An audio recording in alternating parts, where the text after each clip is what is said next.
Y esta mañana el alcalde de Ourense agradecía la respuesta de Núñez Feijóo, calificándola de sensata e irresponsable y de ser la respuesta que él esperaba. Non hai outro xeito de solucionar este problema, como digo, difícil, se non é dende o entendemento, dende a responsabilidade da colaboración institucional entre o Concello e a Xunta de Galicia, continuando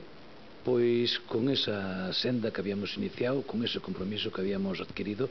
co anterior goberno da Xunta, esperar que se manteñan eses acordos, esa folla de ruta e, obviamente, esperar tamén que Ourense este na cabeza do señor Núñez, porque en este momento é unha situación, como digo, especial, e espero que ese compromiso que de alguna maneira percibíamos no día de onte sexa unha realidade, me reciba cuanto antes para poder transmitirlle esta preocupación en nome de todos os ourensanos e encontrar a solución que é o que desexamos.